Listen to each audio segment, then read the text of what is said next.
Hi, it's Sandra here from the WLA. I'm up really early. I'm out with the dog. No, that isn't my house behind. It's beautiful, isn't it?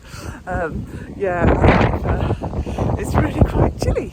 Not helped by the fact I have no heating or hot water in my home as of last night, so that's a bit of a pain. But anyway, there is many things to be grateful for, and living in this beautiful area is one of them. So today I wanted to talk about creating a life you don't have to retire from. And I absolutely love this concept. It came up in a conversation this week I was actually on a call as part of my mentoring program with Jack Canfield, and he had a guest speaker on there, and who's a financial expert, and he was talking all about how to create this life. And I was it really touched me because it's the sort of belief that I have, and that sense of living your best life every day and not just when you retire. We hear so many stories, don't we, of people who get to retirement and then fall ill.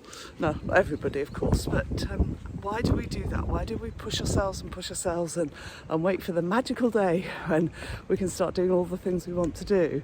Now, don't get me wrong, I know we often have ties and we often have commitments, and many of us get caught in a cycle. You may have elder care bills or children's bills or whatever the situation is for you, but we can still use that sometimes. I just need to take a breath. Sometimes there's a bit of an excuse to not change, and I think there's a couple of reasons why this can happen. And firstly, I believe that we don't have the belief that we can create this amazing life for ourselves. We just don't believe it's possible. It's kind of one day, someday, and many people fall into that trap of, well, when this happens, when I get to this point, or when I've got that extra qualification, or when my kids are a bit older, or when, I don't know, when my husband does blah, or my partner. So that we can get caught up in, it's one day, someday, but it's not really ever going to happen to me. And I want to challenge you on that fundamental belief, because I know through my own experience you can live a life which is terrific. And the second reason I think people get stuck is that people aren't clear what they do want. It's often very easy to moan. I did a video about stop complaining, didn't I, a few weeks ago?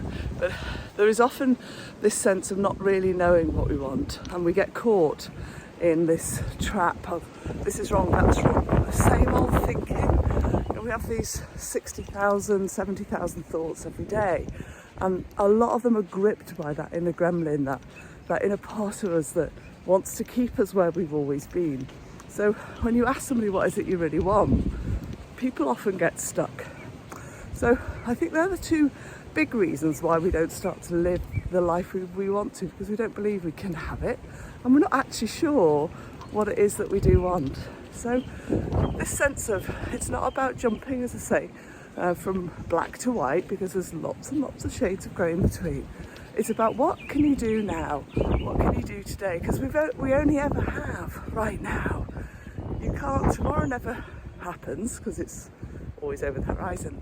All we have is the time that is surrounding us in this present. So what are the actions you could take, no matter how big or small, to start to shift the dial? Many of you know that within the WLA we do this amazing annual planning, and we review every month and every quarter how we're doing against a whole life plan. I'm very, very much a fan of holistic leadership, not just career leadership. And our careers are very important, of course, but there is so many other aspects of our life that we need to intertwine. I was with a client yesterday, and really, really fab client, who has ticked lots and lots of different boxes. But when it came to the sort of longer term, how do I create a life around my passions, they were a bit stuck. And that's more work we're going to do together, because it's quite tricky sometimes when we're so caught up in work. And if you are somebody who has other responsibilities and caring responsibilities, it is quite tricky. I'm going to have to stop again. I might just show you the view actually from this place, because it's really fabulous. You can see right into Wales. Look, can you see? How cool is that? It's a bit windy, so I'm going to try Where am I going to go? No, I think it'll be okay. It's rather noisy. I think I'm going to go back to where I was because it wasn't quite so windy there. Where was I? Creating. Yes. So this is about getting super clear on your whole life and how do you interconnect all the different pieces from your health, from your friendships, from your career, from your finances, from your community, from your spirit. And we look at all of that in the WLA. And I believe that's what you need to do when you want to start thinking about what is this life I want to create and what does great look like today. And it could be as simple, go out and buy yourself some flowers, go and take a stretch, go walk the dog. It could also be to sit down and start to think about the things that really do bring you joy, the things where you really connect. And as I say, it doesn't have to be planning the biggest holiday in your life. You know, it can be what do I need to do now and today? What does my best life look like? And what are the tiny steps I can do? So that's my challenge for you today, is what are the steps you can take to today, to have today as one of the best days you've ever had. How about that? All right, I better go. I realise I'm talking a lot and I could probably talk a lot more on this. Have a fabulous day and I will catch up with you very soon. Take care.